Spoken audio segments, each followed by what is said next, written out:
There's been quite a bit of dumping on Oakland as a city because the A's are trying to relocate. Folks utter, Oakland is this, Oakland is that, Oakland is the other. And this is used as justification for why of Oakland sports teams have left or are in the process of relocating. But let's be honest here. The Warriors always wanted to play in San Francisco. It's why they moved to the West Coast in the first place. And as for the Davis family, well, it's pretty easy to see why the city of Oakland wouldn't be exactly willing or wanting to give them another helping hand after being burned by Mark and Al over the years.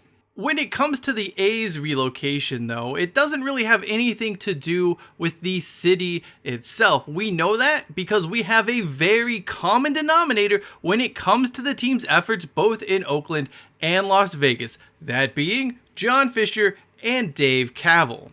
Knowing what we know in the here and now today, it's safe to say there are quite a few individuals who've spent the last 6, 7, 8, 9 months dumping on Oakland owe the city an apology.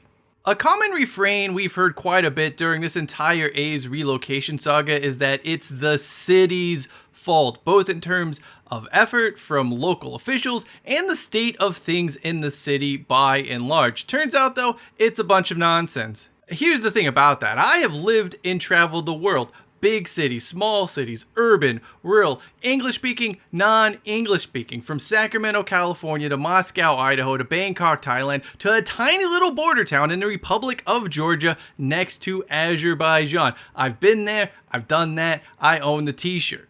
The thing is, across this wide world, you can find faults and negatives just about any last place you go. And on the flip side, you can find positives and things you like.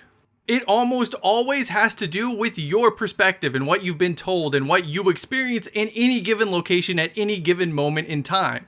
People complain about Oakland being dangerous or on the decline, and then you'll have people complain about Singapore. It's too safe, it's too sterile, it's too clean. The point is, no one is ever happy about a place, regardless of what it has to offer.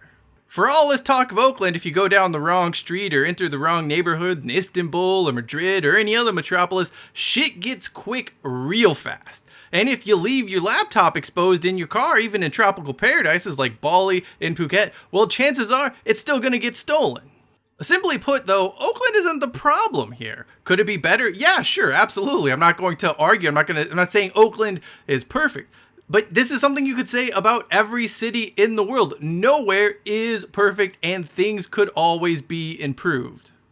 The other problem cited with the A's leaving is that it's the city officials who are to blame, but that doesn't really track either. For better or for worse, they have a plan, they have renderings, they have a pathway to funding everything. We know this because they have presented it to any and everyone willing to listen to them.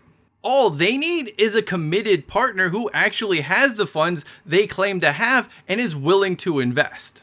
That brings us to John Fisher, Dave Kaval, and all of the Oakland Athletics. Despite getting $380 million from Clark County and the state of Nevada, and also having a free land plot to play with, the two single largest obstacles in this entire process, these morons still have nothing to show.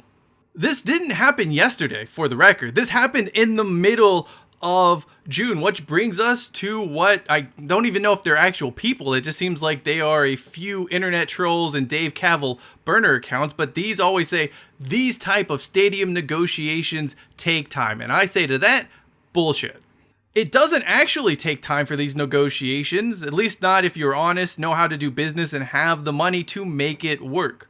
When you make a stadium announcement like the A's should have done already in Las Vegas, you're not covering every single last detail. It's most likely a first or second draft of a proposal that can and usually does change over time.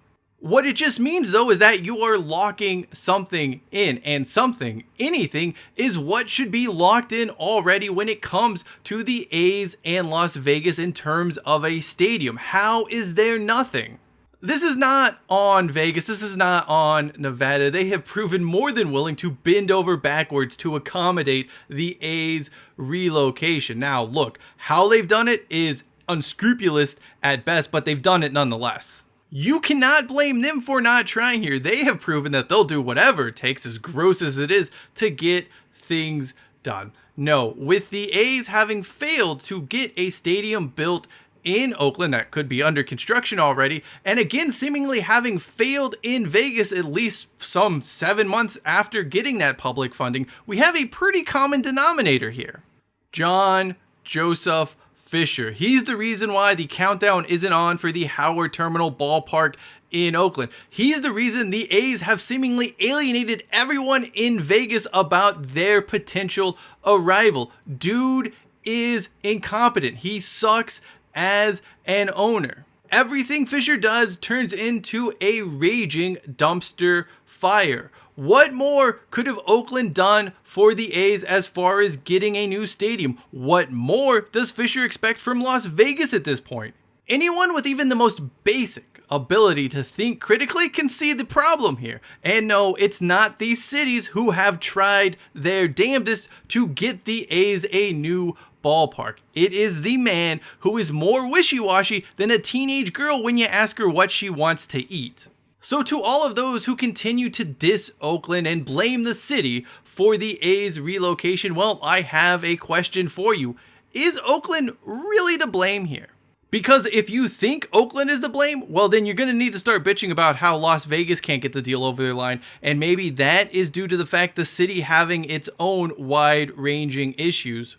Or maybe you should apologize to Oakland because this has nothing to do with them and everything to do with a bumbling, bald idiot who can't do basic business and should have never been allowed to become a Major League Baseball owner in the first place. How absolutely elephant brain does one have to be to not get something project-wise off the ground in Las Vegas, a city that will at least hear you out on any crazy pipe dream of a real estate development?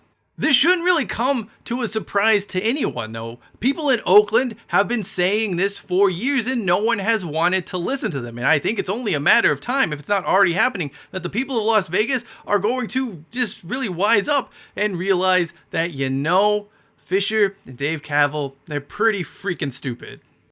Thank you for watching this video. If you'd like to know a little bit more about why John Fisher's promises to build a competitive team and spend money are just total nonsense, well, check out the video in the upper right-hand corner of your screen. Until next time, I am Cheyenne Hollis. This is the Touchback, hashtag sell the team, and hashtag take it out to the 25.